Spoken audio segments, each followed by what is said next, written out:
Ever wonder how a breakthrough idea actually becomes reality? Hi, I'm Susan Lindner, and this is the Innovation Storytellers Show, where I sit down with the change makers behind the world's most inspiring innovations to learn how they did it and the stories that help them make it happen. If you've ever had a big idea or want to tell yours in a more powerfully connected way, you're in the right place. I promise you'll get new ideas for how to tell a better story to your audiences too. So let's dive in. Today is going to be an exciting day, a whole lot less exhausting than running an Ironman triathlon. But that's why I invite Ironman triathlonists to come to the show and talk about their amazing work. Now, that might be just a side hobby. In fact, there's some really interesting research that just came out on Nobel Prize winners. I don't know if any of you have seen this, but it turns out that every Nobel Prize winner, when surveyed, found that they had a phenomenal hobby that led them to winning their Nobel Prize. Now, it might not be a direct link, but it turned out that the math and science folk wound up having incredible musical careers on the side. And the more literature-focused folks who are using a lot of brain power and a lot of language power, are actually incredible athletes. So this combination of great effort on all sides of life and great resting for the brain in different ways winds up triggering incredible outcomes. And it's one of the reasons I'm really excited to have my guest on with me today is Tony Medrano, who is the CEO and co-founder of LongevityPlan.AI. It's a platform that integrates performance and health data from athletes and leverages proprietary digital twin for predictive peptide performance. Say that 3 times fast. It's a technology, it's wearable data and biomarker data to deliver personalized performance optimization and longevity recommendations to folks like athletes, coaches, organizations, businesses, government, and even the military. In addition to being a 3-time technology AI company CEO with 2 successful exits, Tony has also finished 3 full Ironman triathlons, and he's in training for another one just since 2019. He has degrees from universities that you might not have heard of, like Harvard and Columbia, and a JD MBA from Stanford. Tony has been involved with AI and molecular diagnostic startups for more than 10 years and has also worked with the US Olympic team, the NBA, the NFL, Major League Baseball, the Iditarod Snow Dog Race, FBI, NASA, US Department of Health and Human Services, and a couple of other startups like Google, Microsoft, Netflix, Bridgewater Associates, and ConocoPhillips, that cute little oil startup down the street, and many, many more to provide them with technology, artificial intelligence, and molecular diagnostic solutions for their employees. Tony, will you please stop working? Well, it's great to be here, Susan. Thanks so much for having me on. No, I'm really excited to talk about innovation with you and your experiences. I mean, I won't name the logos, but there's a lot of similarities there, the groups that you've spoken to. So sure, it's a nice list and something that I'm extra proud of because I've done most of my work with those companies while working for a startup. A lot of times a startup that I founded, and as some people might know, it's hard to get established trust when you're a 10, 20 person company, but want to have big enterprise clients with long recurring revenue contracts. So, Well, can we start there for just a second? So how sure. did you do it? What do you think is the key to establishing that trust up front when nobody knows your name? Yeah, great question. And I've gotten that before by some people embarking on their own entrepreneurial endeavors, right? Because Mm. at the beginning, all you have is your personal reputation. So you really got to leverage that and you hope it's good. And that's why you work so hard from, maybe the time you're 18 or maybe even earlier to just really get as much personal credibility as you can. And I've always leveraged testimonials from prior companies and prior clients, just like the list you read. Those aren't my clients at my current company, but they were at my last, 2 or 3 companies, right? So I'm able to leverage those logos in my new one. And even though our products are new, we're working in the peptide industry using AI to optimize for peptide performance and, and the protocols that individuals, athletes and non-athletes will use. It's a new field. So we just don't have that much of a track record here. but my track record before with new technologies speaks for itself. And that's all I can do is make sure and leverage that. So I place a high value on taking care of customers and taking care of employees just throughout your career, no matter what the circumstances are. I think that always shows what kind of person you are, what kind of leader. For sure. And, for some of my listeners who are entrepreneurs just getting started, like Tony is again for the third time, is also determining who are your early allies and early adopters, folks who will say, I don't know exactly where this is going, but I know you can trust so and so, right? Or, gosh, I can't wait for this to be completed. I know it's going to be a game changer in the following ways for me. If you can find those third party endorsements, even of the idea from people that are known and trusted by your audiences, that's a great way to begin to create the trust barometer that you go into the marketplace with. Tony, how did you walk into innovation? Because nobody's walks through the front door of innovation. Nobody majored in innovation in college. So how did you find your way here? Yeah, there really should be more classes on innovation or more focus on it maybe earlier in people's careers. But my career went, I grew up blue collar in Los Angeles area, went to Harvard on a scholarship through the Navy. After finishing my time as a naval officer, went to Stanford and there dropped out of school to start a company. What some innovators do, right? Right Mm, in the late they leave. 90s in Silicon Valley, right? I was a 4-year JD MBA program, and after 2 years, I had the opportunity to start a mobile app platform company. And what we saw was a clear vision of the future where people would interact with computers in their pockets in tiny bits of content and be able to transact business through their phones. It's something that, Mm, if you remember in 98, 99, just was not even close to possible. But we right. really did, see that as the future. And we could see not only innovative startups driving this, but big companies, just like they are now through not only through the App Store with companies like Apple, but all the companies that are there on the home screen of your phone. So that company we started formed actually the intellectual property basis for the current App Store by Mm, Apple and Samsung. The case studies that I taught at Stanford Business School after are on my LinkedIn. It was super interesting, but we're there at the beginning, a little too early, because sometimes when you're talking about an app ecosystem before the smartphone, people can't really see it. So you have to be a good storyteller to get people on board because you're talking about a vision of the future. And you can see why I dropped out of school. I eventually went back and got my degrees, but I dropped out to pursue this endeavor because it was so exciting. We were right there in Silicon Valley in 99, envisioning the App Store and commerce on a mobile phone. But we had to sell it. We went mm, to venture capitalists on Sand Hill Road, three of us in our late 20s, with nothing more than a prototype, but with strong track records, all of us, even at that early in our career, that they were willing to make a bet on us. We raised the first round from SoftBank Venture Capital, an organization that has a track record of making 100-year bets with large dollar amounts on platforms and on the future. And in our second round of funding, we were able to, even though the product was not launched yet, we raised over $25 million pre-launch. wow. Tony? So as I was saying, the importance of storytelling became obvious to us early. When we raised our Series B, we had yet to launch the product, but our vision was clear and we showed the audience a future with mobile apps, a future with mobile apps on a smartphone before, anybody could even envision that before, I think 5 years before Apple launched the iPhone. And received a standing ovation from our first venture capital audience, which is unheard of, really. Unheard of. Yeah. Unheard of. Yeah. And we were talking about a 50x increase in valuation of the company just in that 9-month period between Series A and Series B.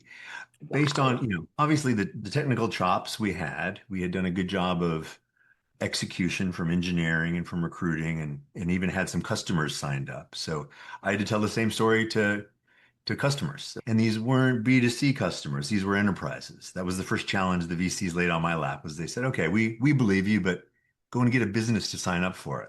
preferably a Fortune 500 business, to sign up for your mobile app platform. So, in Um, hindsight, when you look back at that storytelling from Series A to Series B that drove a 50x market valuation difference, what changed about the story in that time? Or what was it about that story that was so powerful? Great question. What became so powerful was the economic reality of how mobile apps could drive commerce. And this is Mm, exactly what I relayed to the businesses too. They wanted to be in the pocket of their customers all day long on their home screen with a mobile app. You can imagine with it's almost like the microwave. You can't imagine a world before the microwave. Now we have trouble imagining a world before mobile apps and a smartphone. But back then, businesses didn't have their hooks into their customers as much as they do now. Now, once you have a mobile app on the on the home screen of your customer, you've got lock-in. You're one of their 10 favorite apps. They go to you all the time, right? And we all can name, the apps that are right there on our home screen. That was really powerful. And then you boil down the numbers related to that. Amazon, I think, is a classic example of they were just starting around then, selling books and a few other things. Now they're on almost everybody's home screen, and people buy everything from Amazon. And they give you 6% cash back when you have it shipped on Amazon Day because there's so many things being shipped to each individual. So they own their customers more. They have a lot to thank with they they certainly have leveraged the mobile app ecosystem better than anybody. and so it was making the case for being closer to your consumers than you'd ever been before. Yes, exactly. Yeah, And you're earning in more their rewards there. pocket. Yep. Yeah. And 1998, I didn't even have my first flip phone in 1998. So even the word app feels like something that's foreign in that time frame, no? It was. All of that was very new. The phones, there were the beginnings of WAP browsers. So it was a primitive browser there, not anything like a smartphone, and certainly not like the app ecosystem. But we built one, built a prototype. And, after the series, well, during the Series B came the dot-com crash. Mm, So this is, I'd say, one lesson for 2001, right? innovators. Yeah, 2000, March Mm, 13th, I think, 2000, when the Nasdaq peaked mm. around 5,100 and eventually hit a bottom in the 11 or 1200 a year later in 2001 after 9/11 and everything. But it was a downhill slide of 1 to 5% a day from March 13th, 2000 on. And that was a troubling time for us. We were not a dot-com, we were an infrastructure play. But what we didn't realize, because we thought, oh, well, we're executing fine. We're not a dot-com, we're not selling anything. We have an infrastructure business model, and we have a lot of customers for a startup. But our customers started going out of business. They were selling things. And limited partners of venture capital funds started pulling back on their investments and not making capital calls. So the domino effect of the downturn scared a lot of investors from wanting to make a Series C in a platform play, because platform plays are by their nature really expensive, take a long time and a lot of money, and they're not something you can bootstrap your way to profitability. So it was, we got caught in the perfect storm of downturns. And as young entrepreneurs, we thought everything was under our control. And we were sort of a little bit naive in believing that larger economic issues, because we just had no experience in that before. With a downturn, With a right? For downturn. any entrepreneur Yeah. who came into being from 95 to 2000, you'd never known a rainy day.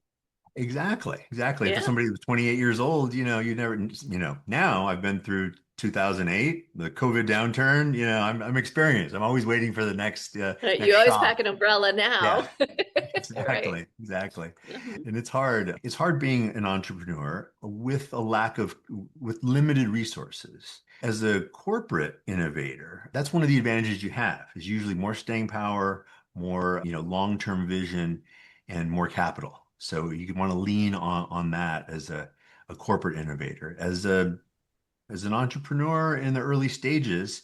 And back then, unlike now, companies didn't have as much revenue early. Now, an AI company can generate, especially in the B2C market and fitness area that I'm interested in and working in with my with Longevity Plan. Companies can find their way to revenue even in the first couple months. And you can use AI tools to be cheap and fast and do a lot of things yourself. So instead of hiring like 120 people, which we had at this company I was with in 2000, you can do it with just two or three people now using a whole bunch of AI tools. Bootstrap your way to at least cash flow and customer, validation, and then raise smaller amounts of money and make more with it. So there's a lot of advantages now. On the flip side, there's a lot more competition. And there's two kids in a garage or two kids at Stanford, like recently just sold their AI company to Aura Ring, Hmm. that can beat you, and they haven't even graduated yet. So Yeah. Are you it's having flashbacks, Tony? Is that what's yeah, happening? kind of. I mean, I wish we could have done it then, just two or three of us with Yeah. that limited burn and that much shorter time to release. But now all of the infrastructure is built, so entrepreneurs are effectively, building on the shoulders of giants that have put together, just the LLM, right? That wasn't available before. I think most people know now that that saves you at least a couple headcount for people doing research, because gosh, you can That's do right. it all yourself. If it gives you the right answer, I put into, it's probably a year ago, I put into ChatGPT, who is Susan Linder, and it told me that I was the author of two books. So I was like, dear chat, please write those books for me since I haven't written a book yet. Did it? Yeah. I I was like, I can't really be an innovation storyteller and have chat write my book for me. I think there's a credibility gap at that point. But like, so tell us a little bit more about Longevity Plan, because you are someone who lives and breathes the wellness space as someone who's a three-time Ironman runner, biker, swimmer. Tell us about this company and why you decided to start it. Yeah, yeah, no, thanks. I decided to start Longevity Plan because of my own, hobbies, just like you mentioned at the beginning, where, people that were, I think, Nobel laureates, which I am not, Give but it I'm not time, a Tony. hobby. You've apparently Yeah, conquered sure. everything else, so why Maybe not? next year. Next Let's, year, there you go. You know what? Ask chat. You might have won already and you didn't even yeah. know.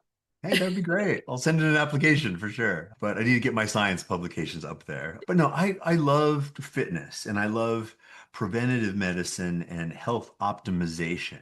So I Mm, worked with a molecular diagnostics company during the COVID time, and that's where I sold our solution, a home lab kit, to companies like Google, NFL, NBA, ConocoPhillips, Health and Human Services, all across the board, right? We went to from zero to $1 billion in revenue. So real revenue at a really fast growing company here just a couple of years ago. That was my first healthcare venture. And I loved it. And I wasn't stuck in the hospital bureaucracy. I was selling a wellness solution to corporations. And I mhm, wanted to do that again, but more on the fitness side. Before that, in 2016, I co-founded and was CEO of a conversational AI company. And this is 2016, before the Transformer, way before ChatGPT. It, but we struggled because boards weren't approving budgets for AI yet. A few visionaries saw it, and we had a few great customers. Some of them in the health and wellness space because they knew conversations with their patients and clients were very important. So I took that learning and my molecular diagnostics learning and my really love for all things fitness, right? Triathlons as some of you may know, you swim, bike, and run. And I like the long ones because I'm not fast, but I have a high pain tolerance.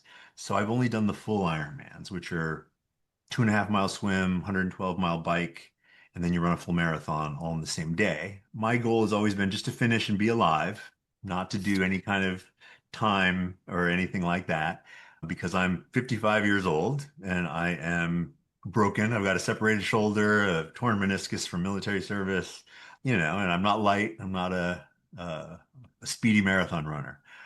So health optimization and fitness optimization were always key to me. I was hit by a car 6 weeks before my first Ironman when I was okay. cycling. separated my shoulder, went flying over the hood of the car, T-boned it when he pulled out right in front of me while I was cycling about 20 miles an hour. Separated my shoulder, and this is 6 weeks before my first Ironman, but found a way to kind of hack the system. Made sure my inflammation was low, and I watched out for all those markers and did what I could to swim with one arm and bike in one gear for 112 miles, and then run with my arms locked behind my head to keep my shoulder in. But I finished. My goal was to make the cutoff times in each of the three legs, and I did. And I got kind of addicted after that. I was like, oh, this is great. I got to do it again with some more prep time and maybe a little more hacking, but it was still trying to optimize my fitness in my personal situation. So with Longevity Plan, what we do is we build digital twins for individuals so they can optimize their own health goals.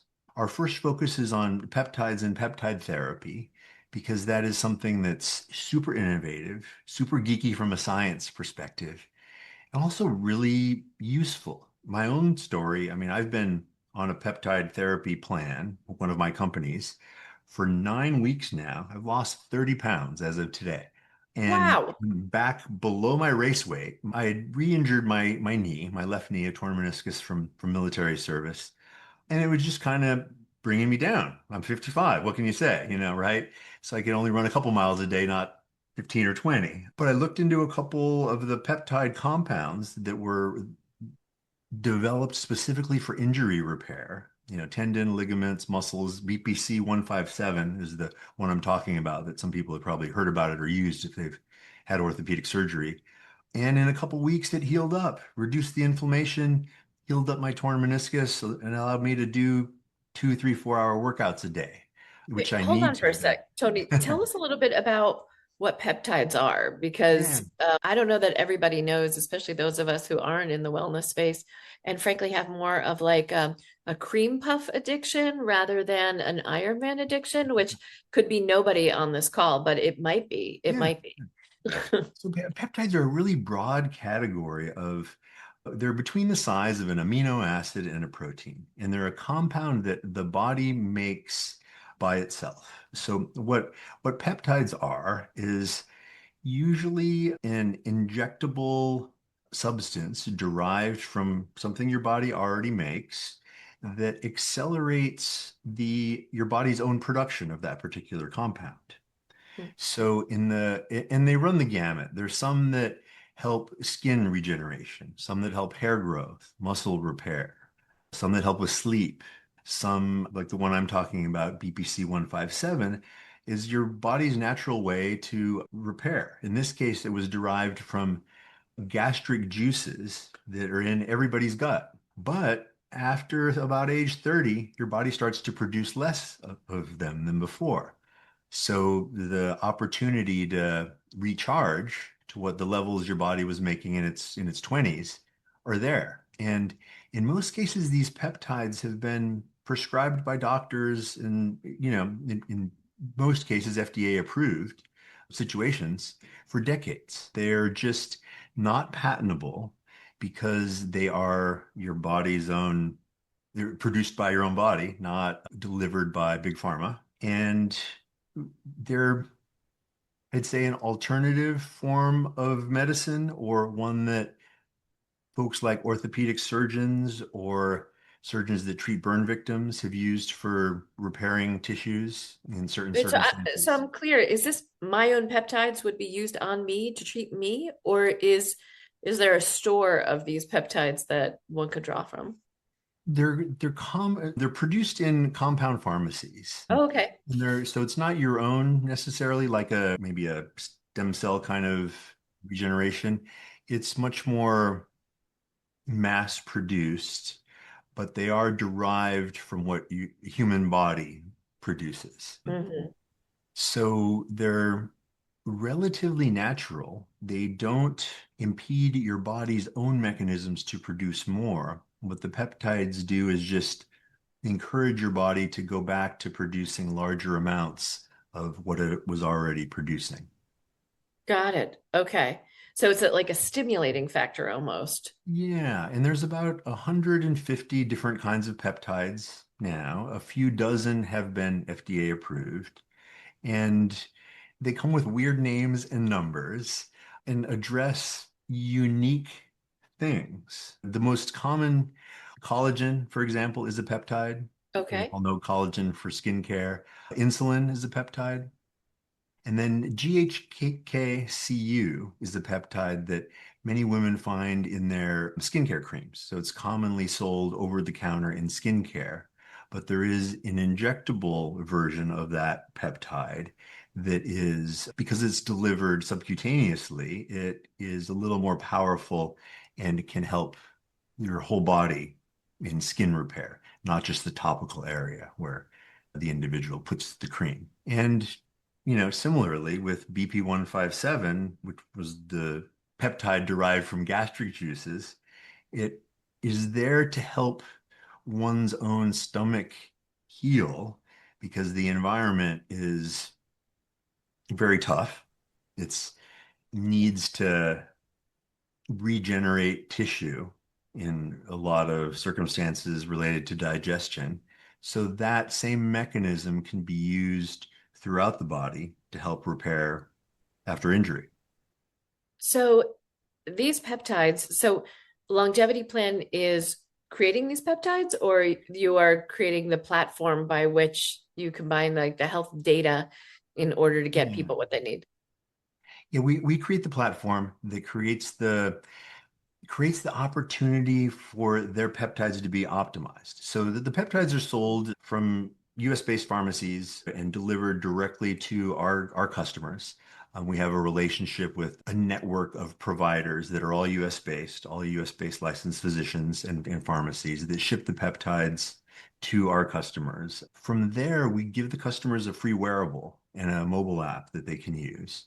We help monitor their performance and their you know, results of each peptide plan in relation to their lab work, in relation to their EHR data, and their consultations with coaches that we provide.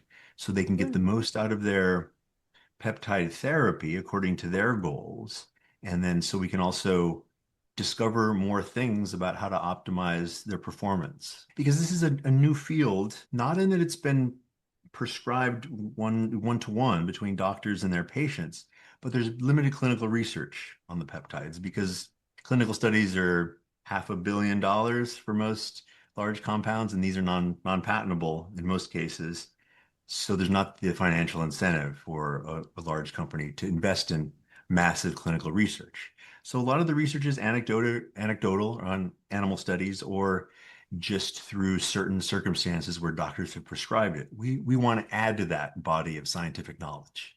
So that's why we're Yeah. doing this is really to help people with their individual journeys, whether it be injury repair, recovery, fat loss, more energy, increased longevity, all those goals in a way that we can add to scientific knowledge around peptides. It's so fascinating. I'm so curious about the other end of life. We talk about longevity and it's a recurring theme. You'll begin to hear, for my audience, you'll begin to hear the word longevity in virtually every sector. As a storyteller, that word, if it hasn't come across your industry yet, wait for it. The rebranding of retirement in the financial services industry is now called longevity planning. The life cycle of machinery in the manufacturing industry is now called longevity planning for your robots that you're putting into your factories, and pretty much all of the products that are being manufactured on the heavy manufacturing side now are using longevity as the phrase. So we're all going to live forever, folks. That's what artificial intelligence is going to supplant the need for the human brain. We're all going to be here for the long term. What's fascinating to me, my mom is 98. She still Oh, lives great. alone, drives like Mario Andretti, and yeah. So she's a powerhouse, but her spinal stenosis and her arthritis are killing her, right? Her L4 and L5 are just like collapsing on each other. And I'm curious, we've done all the steroids there are to do. And I'm just curious on the gerontologic side of the spectrum, Yeah. are peptides part of the high performance lifestyle to keep your meniscus afloat? Or is it like, can we really apply this to the people who are in the longevity world right now who have, my mom churned butter as a kid. She is now, by the way, her greatest innovation in her mind is the dishwasher pod. There is no greater innovation in Oh, the course of her almost 100 years of life. And I was like, not the dishwasher, mom. And she goes, no, that's just a box of water. She goes, the fact that little cube ensures that everything in that box of water gets clean, that's the innovation. Reliability yeah. is her innovation. Reliability, simplicity, like daily use, right? Those are the innovations that matter. If you use it every day, it makes a difference in your life, you know. At least to that woman, it does. Yeah. So yeah, I'm Well, curious, like on that end of the spectrum, do these peptides work for the octogenarians and above? yeah, that's really where they came out of. Hmm. I'm just using myself as a guinea pig to see if they work for me. And certainly that they have, but they do. They traditionally have been used for longevity's sake, for things like skincare, for things like diabetes, for Mm. other issues that affect people later in life. Optimizing for triathlons is kind of a small market compared to some of the other things. So Yeah, yeah, but in the military, you need high performance folk all the time, right? And ex I, exactly. I've certainly worked with other research houses that have done that kind of work with the military where they're given wearables and they're Hmm. tracking even before they even know they have COVID. They're getting the signal to their watch that says, by the way, you're about to get the flu, or by the way, you're about to come down with something. Yeah, right. I mean, it saves lives, saves Mhm. millions of dollars. You know, the And the digital twin. contagion. Yep, exactly, exactly. You can Yeah. stop the contagion and save teams from Hmm. being down, which is really, a big economic factor. So it's all of those things, extending the health span or the career span of not only athletes, which we were seeing all over the place, right? Tom Brady, good example, playing into your 40s at an amazing level, but people like you mentioned that are in the military and have physical jobs. The Veterans Administration has actually started to look at a lot of AI tools to help with longevity because it's realizing, maybe finally, that they own the people. Once they break them when they're in the military, they end up owning them after, and it costs a lot of money if you don't deliver care efficiently. So they're one of the biggest adopters of AI that we see right now in the health area, which is just refreshing. It's great to see the country take care of its veterans, but it's also good to see the foresight of prevention versus only addressing the symptoms after somebody is affected. Right. And the long-term care, which Yeah. is even more expensive for sure. And in the past Um, year, we've seen just amazing things with fitness and healthcare, and that companies really are seeing that there's a better way to do it, and that's, preventative. yeah. This has been such a fascinating conversation, Tony. I want to make sure that I ask you the three most important questions that we get ask everyone on the show. In your mind, what is the greatest innovation of all time? Ooh, the greatest innovation of all time. I would have to say nuclear power. I'm a big history buff. I just read The Making of the Atomic Bomb, or just reread it by Richard Rhodes, one of my favorite books because it talks about science and history and World War II and all kinds of. It's got action in it and and science and equations and everything. But I think that invention definitely changed the world, unleashing the power of the atom, right? In a lot of ways. In the historical way, in World War II, right then where the rubber meets the road. But Mm. then long term, we're seeing a rise of safe, clean nuclear power again that is almost the only thing that will get us to be able to power the AI revolution. That consumes a lot of power. And a lot of things having to do with the space race too, which is, I think, really important for humanity's sake over millennia, not just our current lives today. So I think that's a big inflection point for the world. And I'll check that out as number one in my list of innovations. You're one of two people in 250 episodes of the show to cite nuclear power, by the way. And that person was a head of innovation in nuclear. Um, but so fascinating. Number two is if you could join any innovation team in human history, which team would you have joined? Yeah, this to me also, I'm gonna, fall back on my World War II knowledge, but I like what the team did in the UK around the invention of radar in the late 1930s. And I find that story super interesting because they did it out of necessity. They knew that the Germans were coming and that their little island nation had to use technology it had to be really effective at its use of technology, budget, early detection, all those kinds of things, because they didn't have the manpower nor the economy to sustain an invasion from continental Europe alone just by willpower. So out of necessity and fear, they developed radar, and that turned the tide of, the Battle of Britain and really allowed them to stay in the war long enough for us to get in it and really secure the victory for the Allied forces, which I think is sort of that same inflection point that I maybe mentioned with nuclear power about that same time, but a little bit different and more, yeah, even more hands-on Mm. because they Yeah, were, and code breaking out of the UK. yeah, I mean, it was like really a time of great technology among the Allied powers for sure. exactly. That's all related. Yeah. And what do you think is the innovation that the world needs now? Ooh, I think its current direction of innovating around health optimization instead of disease management is Mm. really what the world needs for happiness, for, overall health, and maybe most importantly, to empower people, to make them feel like they can make a difference in their own health outcomes. That it's not just up to a doctor, it's not just up to a hospital, but that they can go out and do that themselves. And people really are. I've been amazed at what's been going on the past year, just with, the use of wearable technologies and data. And maybe this is because this is where I'm living now, is trying to Mhm. help people optimize their health. But I find it a happy place to be because people want to learn and make changes and do things that before they didn't think they could. Yeah. Tony, this has been such a fascinating discussion. If people want to get in touch with you, what's the best way for them to do that? The best way is probably on LinkedIn. Tony Medrano. There might be other Tony Medranos, but I'm the one in the triathlon gear that's all sweaty. So you'll be able to find me pretty easy. And, like you said, Susan, all of the stuff in my bio is right there. So please, yeah, connect with me on LinkedIn. I'd love it. Fantastic. And if you feel like running a triathlon, know you can touch base with Tony to get optimized right before Sure, I that will happens. help you optimize yourself, or at least make it. You'll be able to finish There after. you go. Tony, thank you so much for joining me on the show today. It was a pleasure, Susan. I really enjoyed it. Thank you so much. Thanks. I truly hope you enjoyed today's conversation. If you did, be sure to like, follow, and subscribe so you never miss the next story that could inspire your own.